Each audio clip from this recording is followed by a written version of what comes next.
Hello there, my name is Serna, and now we'll unveil the top news of recent days.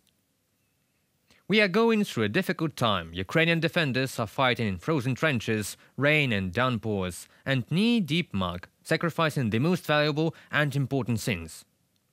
The war with Russia has toughened the Ukrainian defense forces. They carried out both successful defense operations and successful counterattacks. A year ago, Ukrainian troops liberated Kherson from the occupation of the enemy. When the city was not completely cleansed of the enemy's presence, the people of Kherson themselves removed Russian symbols and any traces of the occupiers' stay in Kherson from the streets and buildings. It was the same in all other cities liberated by our defenders. It will be the same in those cities that are still waiting for our return. They can increase the number of shelling in Kherson precisely in order to prevent people from celebrating this event. This is a very important date for our region. This is a new holiday in the recent history of the Kherson region. Yuri Sobolevsky, first deputy head of the Kherson Region Council, on the air of the Ukrainian National Telephone. The combat power of the defense forces has significantly increased due to the support of foreign partners, as well as the achievements of the national defense industrial complex, and even trophies. Ukrainian defenders are fighting with the most modern weapons in the world. The situation at the front is very difficult because the enemy prevails in quantity, in the number of weapons and ammunition, has an advantage in the air. To maintain parity, Ukraine needs further support from allies. The defense forces restrain cannon fodder assaults near Avdiivka and in other directions while continuing offensive operations in the Azov Sea region. Powerful enemy fortifications and adverse weather conditions prevent a quick attack. The Ukrainian command saves the lives of soldiers because human resources are the most valuable.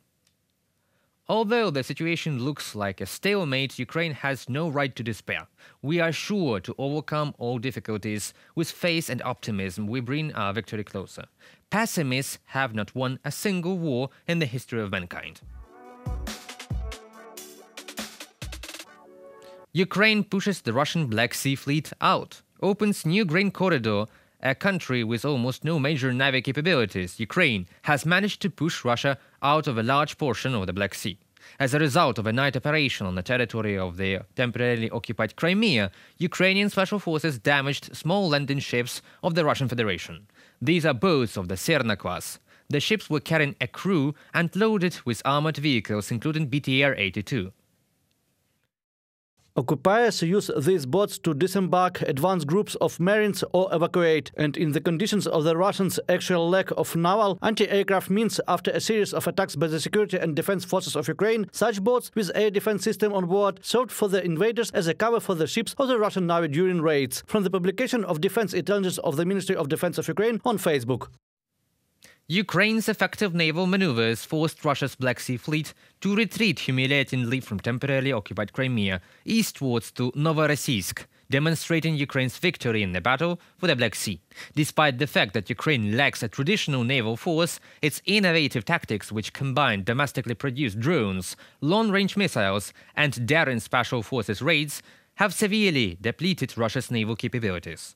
Ukraine's strategic strikes have not only disrupted Russia's supply lines and naval blockade of Ukrainian ports, but have also caused significant damage to Russia's key warships. The headquarters of the Black Sea Fleet in Sevastopol were destroyed by a strike by the Armed Forces of Ukraine on September 22, 2023. Ukraine's armed forces hate Russia where it hurts. A series of successful attacks on the Russian fleet and military targets in temporarily occupied Crimea reflect our strategy to end the naval blockade and disrupt Russia's southern forces' supply lines. The ultimate goal is to make Russian occupation troops' continued occupation of Crimea untenable. Ukraine successfully deterred Russia's aggression in the Black Sea, preventing Moscow from becoming even more involved in the Middle East crisis, fueling terrorism, inciting hatred throughout the region, and exporting instability. That concludes our today's video for now. Thank you for watching and stay updated. Subscribe to our UATV English channel for more news from Ukraine. Your support is that really matters. Goodbye.